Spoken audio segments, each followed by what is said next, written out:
Hello, मैं doctor Pranav Mathur, doctor Mathur's dental innovation Kanpur से। और आज हम बात करेंगे छोटे बच्चों के बारे में।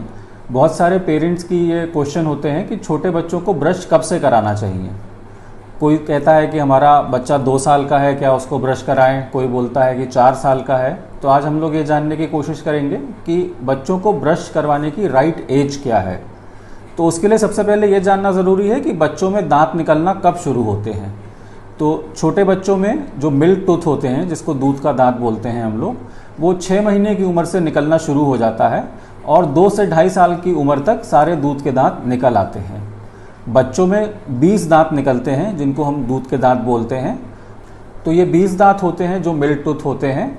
और 6 साल की उम्र से बच्चों में परमानेंट दांत आना शुरू हो जाते हैं और 6 साल से लेकर के 18 साल की उम्र तक बच्चों में दांत निकलते हैं। लास्ट में जो विजडम टूथ होता है, जिसको अकल दाढ़ बोलते हैं, वो निकलती है। तो बच्चों में जो 20 दांत होते हैं वो 20 के 20 पूरे दांत जो है हटते हैं और उसकी जगह परमानेंट दांत आते हैं जो कि 32 होते हैं। तो ये भी एक बहुत लोगों को मिथ होता है कि दूध के दांत सारे हटते हैं कि नहीं हटते हैं या थोड़े रह जाते हैं। तो दूध के दांत सारे हटते हैं और दूसरे दांत आते हैं। तो बच्चों को हमें कब से ब्रश कराना चाहिए? एवरेज हमें बच्चों को 3 महीने की एज से जो है मुंह की सफाई शुरू करवा देनी चाहिए। पहला दांत बच्चों में 6 महीने की एज में आता है। तो 6 महीने से जो है उनको आपको फिंगर ब्रश ला के देना है। फिंगर ब्रश एक छोटा सा ब्रश होता है जो आप अपनी उंगली पे पहन सकते हैं और आप अपने हाथ से बच्चों के दांतों में ब्रश करें। उसके पहले जब तक दांत नहीं आया है, 3 महीने से 6 महीने का जो समय होता है, उसमें भी आपको बच्चों के मुंह की सफाई करनी चाहिए। तो उसमें आप कोई भी सॉफ्ट कॉटन का कपड़ा लेके उसको गीला कर ले और अपनी फिंगर पे उसको लपेट के और बच्चों के जो मसूड़े हैं, जिसको हम गम पैड्स बोलते हैं, मसूड़ों की जो है सफाई करनी चाहिए, ताकि बच्चे जो भी खाए पिए वो मसूड़ों पे चिपके ना। और मसूड़ों की मसाज करने से वहाँ पे दांत निकलने का जो प्रोसेस है वो एक्टिवेट होता है। बच्चों के मसूड़ों की मालिश होती है तो उनको अच्छा लगता है कि बच्चा थोड़ा बड़ा हो जाए और खाने पीने लगे।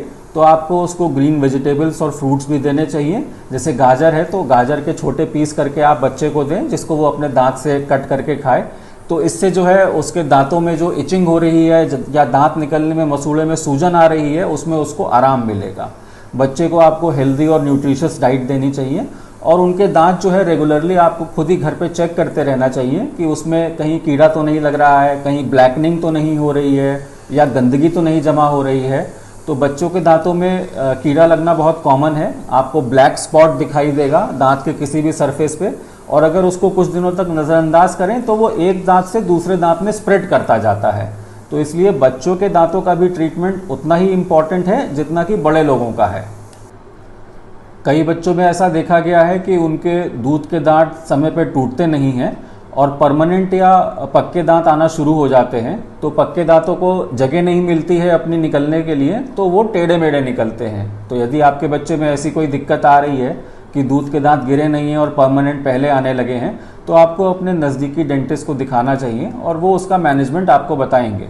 क्योंकि अगर आप इस चीज़ को नज़रअंदाज करेंगे तो बच्चे के सारे दांतों का इरप्शन जो है ख़राब हो जाएगा और फिर और ज़्यादा एज पे आपको उनके ब्रेसेस लगवाने पड़ेंगे, यानी कि दांतों में तार लगवा के उनको सीधा करवाना पड़ेगा। बच्चों की ब्रशिंग में एक बात का ध्यान और रखना चाहिए कि उनको टूथपेस्ट जो है बहुत कम मात्रा में देना चाहिए। मतलब हाफ ऑफ द ब्रश से भी कम उनको टूथपेस्ट देना चाहिए और जो टूथपेस्ट बच्चों के लिए स्पेसिफिकली बने हैं उनको वही देना चाहिए। ऐसा नहीं करना चाहिए कि जो बाकी सब लोग अपने घर में टूथपेस्ट कर रहे हैं वही बच्चों को दें, क्योंकि बच्चों की डेंटल नीड्स अलग हैं और बड़ों की अलग हैं। तो बच्चों के लिए अलग टूथपेस्ट आते हैं, आपको उनको वही देना चाहिए। और आपको बच्चे जो पानी पी रहे हैं उसका विशेष ध्यान रखना चाहिए, क्योंकि जब बच्चों के दांत निकल रहे हैं या डेवलप हो रहे हैं तो उस वक़्त जो बच्चा पानी पीता है उसका बहुत रोल होता है। आपको बच्चे को या तो आरओ का वाटर देना चाहिए, या अगर आरओ नहीं है तो पानी को उबाल करके और ठंडा करके उसको पानी देना चाहिए, ताकि पानी में जितने भी सॉल्यूट्स या सॉल्वेंट मिले हुए हैं वो सब साफ़ हो जाएं और वो आप पानी बच्चे को छान करके ठंडा करके दें। कहीं कहीं पे ऐसा होता है कि जो पानी होता है, जो ग्राउंड वाटर होता है, उसमें मिनरल्स की क्वांटिटी बहुत ज़्यादा होती है, जिसमें से कि एक बहुत हार्मफुल मिनरल है फ्लोराइड। तो किसी किसी बेल्ट में जैसे कानपुर और उन्नाव के पास ग्राउंड वाटर में फ्लोराइड की मात्रा बहुत ज़्यादा है, क्योंकि यहाँ पे टैनरीज बहुत हैं। तो फ्लोराइड की जब मात्रा ज़्यादा होती है तो अगर फ्लोराइड युक्त पानी बच्चा पीता है तो वो फ्लोराइड बच्चे के दांतों पे जमा हो जाता है और पीले पीले धब्बे पड़ जाते हैं दांतों पे, जिसको फ्लोरोसिस बोलते हैं। तो ये जो फ्लोरोसिस है ये एक लाइफ लॉन्ग प्रॉब्लम है। वो जो पीले धब्बे पड़ जाएंगे दांत पे वो हमेशा बने रहेंगे। बच्चों को फास्ट फूड खाना बहुत पसंद होता है, लेकिन हमें ये ध्यान देना है कि रोज़ रोज़ बच्चे फास्ट फूड ना खाएं। आपको उनका एक शेड्यूल कर देना चाहिए कि हफ्ते में 1 दिन या हफ्ते में 2 दिन वो फास्ट फूड खा सकते हैं। और ज़्यादा मीठी, ज़्यादा नमकीन या बहुत चिपकने वाली चीज़ें अवॉइड करनी चाहिए, क्योंकि ऐसी चीज़ें दांतों में ज़्यादा अटैक करती हैं और बैक्टीरिया को ज़्यादा ग्रो करती हैं। और हर 6 महीने से 1 साल के बीच में आपको बच्चों को डेंटिस्ट को रेगुलर विजिट करवाना चाहिए, ताकि अगर उनके किसी भी दांत में कोई कैविटी हो रही है इनिशियल स्टेज पे तो वो डिटेक्ट हो सके। इस टॉपिक के बारे में अगर आपके मन में कोई भी सवाल है तो आप कमेंट सेक्शन में लिख के हमको पूछ सकते हैं। अगर आपको ये टॉपिक पसंद आया हो तो अपने फ्रेंड्स और रिलेटिव्स में इसको शेयर करें और चैनल को सब्सक्राइब करें। Thank you.